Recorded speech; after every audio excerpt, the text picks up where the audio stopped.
Bonjour à tous et bienvenue dans cette quatrième vidéo. On va voir la correction de l'exercice 4 sur la lumière et le son. Donc bien sûr, comme d'habitude, vous êtes libre de mettre la vidéo en pause à n'importe quel moment pour essayer de faire l'exercice chez vous. Donc cet exercice parlait de Titan, donc l'un des nombreux satellites de Saturne. Donc dans l'énoncé, j'explique que puisqu'elle possède beaucoup de similarités avec la Terre, elle suscite l'admiration de beaucoup de scientifiques. Et j'explique aussi que dans les années 2000, il y a des sondes spatiales qui ont survolé Saturne et qui ont déposé à sa surface des miroirs réflecteurs qui permettent de connaître la position de Titan par rapport à la Terre. Donc par rapport à cet énoncé, il y a plusieurs questions. Donc première question, rappeler la valeur de la célérité de la lumière dans le vide en mètres par seconde et en kilomètres par heure.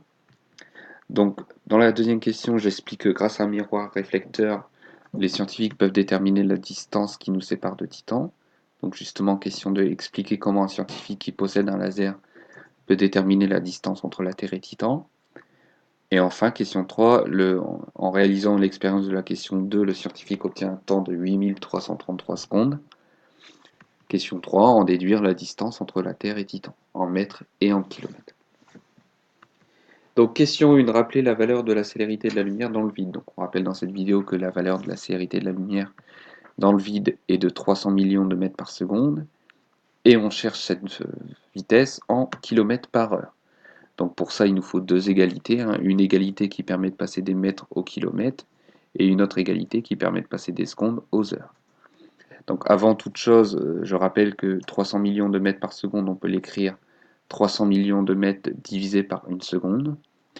Ensuite, on rappelle que 1 mètre, c'est 0,001 km et que 1 seconde, c'est 1 sur 3600 heures.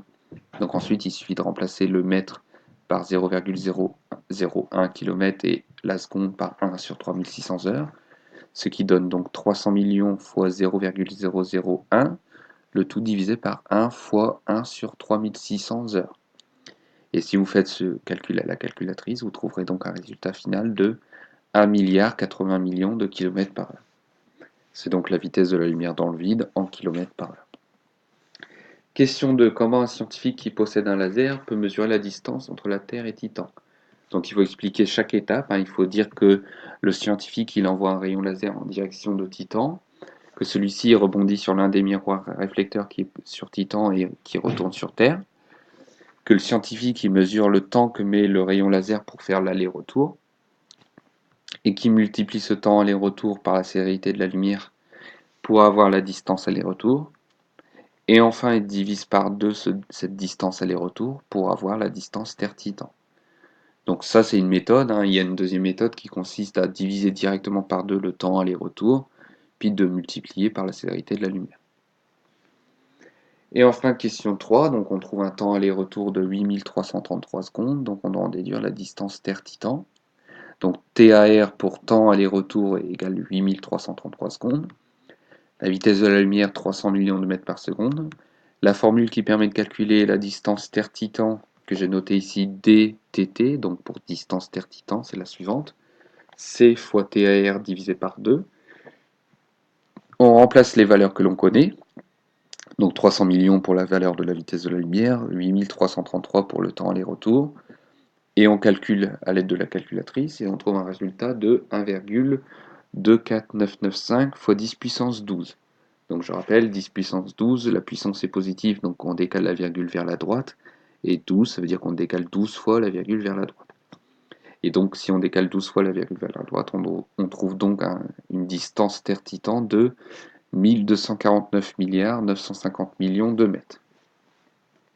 Et donc on veut cette distance en kilomètres, donc on rappelle que 1 mètre c'est 0,001 km, donc on remplace le m par 0,001 km.